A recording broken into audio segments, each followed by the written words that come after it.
I'm glad you could all make it. This is such a interesting topic and a wonderful opportunity to look at type 4 through the lens of potentially one of the most famous 4s on the planet.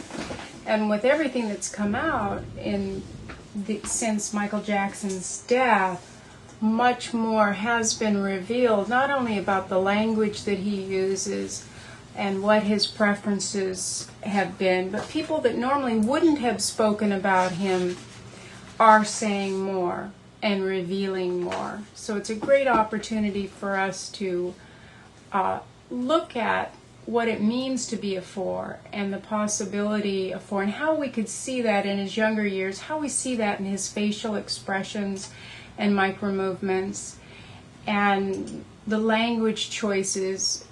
And many of you know a lot, I'm sure, about Michael Jackson or are very interested, and we'd love any feedback that you want to share and text to us as we go, and we can respond to what we're familiar with.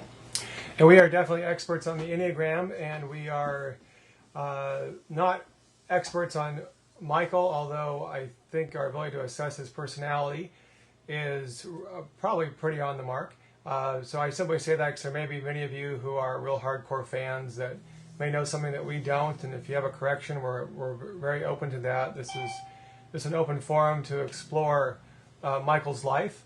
The inspiration for this webinar was that when I was watching all of the media exposure on Michael after his terribly tragic death, I was struck immediately by his 4-ness and the way that because of his celebrity and his charisma and his genius that he was able to demonstrate his Enneagram Type 4 qualities on such a supersized level, really at mythical proportions.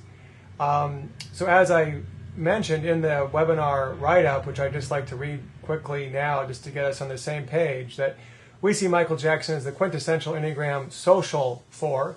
If you know the instincts, that's an important distinction. We'll go into that a little bit later. He would certainly be described as original, creative, moody, shy, self-conscious, eccentric, certainly increasingly so as he aged, accomplished, mysterious, and complicated. And these are not just words that we've chosen or that people use about Type 4. They're actually the words that many of the people around him have used in the news reports more than one time. And friends. And friends as well. Friends, associates, different people that have been interviewed. So, due to his popularity, his life was lived in public, so we have an unprecedented opportunity to view what he did. And it was documented at every turn, offering an unparalleled opportunity to see examples of Type 4 played out on a grand scale. Exploring Michael's life reveals the traits of Type 4 really supersized into mythical proportions. He was able to express his type on a level, on a grand scale that most of us are never really able to do because the demands of everyday life force us to often curtail the more far-out expressions of our Enneagram type without some pretty severe social ramifications. But in this case of someone like Michael, that really wasn't true. He was able to express his type really in quite an extreme manner, and oftentimes because of his profession and his talent, it was simply viewed as being an entertainer or what he did.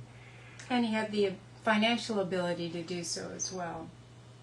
So Michael's life provides a powerful mirror to 4s about their own internal struggles and talents. This webinar is a masterclass on Type 4, and you certainly don't have to be a Type 4 to get something out of it, and we welcome all types here tonight. And we're going to take a lot of examples from Michael's life.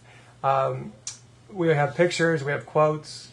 In terms of music and videos, we'll post some of that on the website. It's kind of hard to show that on webinars, so we won't have much of that tonight, but I think we're all pretty familiar with his videos and music. They certainly have been all over the media.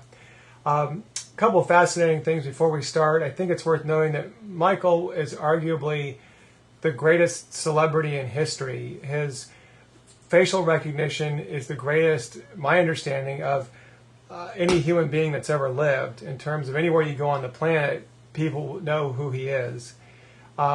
His album sales since his death have skyrocketed. I know as of 2 days ago, his album sales on iTunes, out of the top 10 selling iTunes albums, the top 8 were his. So the public interest and fascination with him is far beyond the little bump you might get when a celebrity dies. It's this full-on Michael mania is back, just as we saw in the 80s and the early 90s, and which I certainly grew up, listening to Off the Wall and Thriller and seeing what happened with those albums. So what we want to do tonight to start is just to kind of begin with the basics on what it means to be an Enneagram Type 4. So to start there, I'm going to turn this over to Katherine. Okay, can you turn the volume off so people come on and off? Is that possible? So they can still hear us, but they don't have to hear the ding. Okay. Well, I want to begin just a little bit with Enneagram Type 4, and we see the 4 as the romantic individualist. This is someone that has an expanded idea of what life is and could be, and usually in some sort of magical way.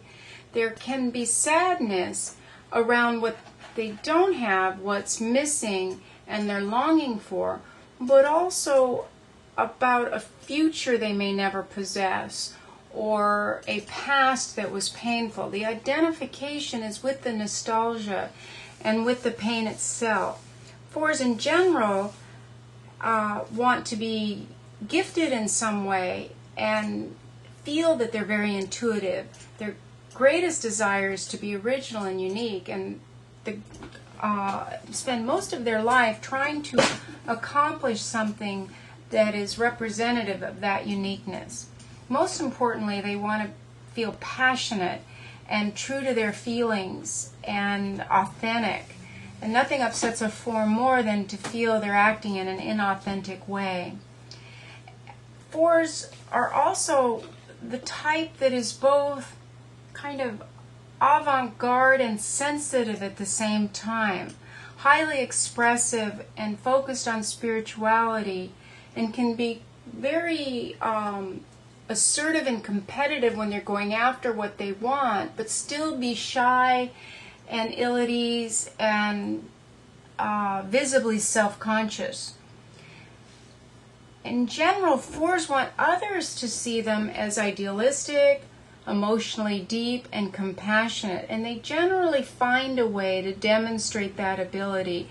Even the most antisocial social 4 has a way in which they care for others or are concerned about people or animals on a grander scale. They may struggle with their intimates, but care very much for the well-being of perhaps the world or some area that they feel passionately about. The idealized image of the 4 is always about being accomplished in some exclusive, special way. Now, most 4s are striving towards this, and all 4s tend to feel that they don't measure up. We see this the most with social 4, and we'll go into a little bit more of that later. But in general, the social 4 has very, very high standards that they feel they can't live up to, and then feel resulting shame. Now, if you look at the collage, a lot of what is represented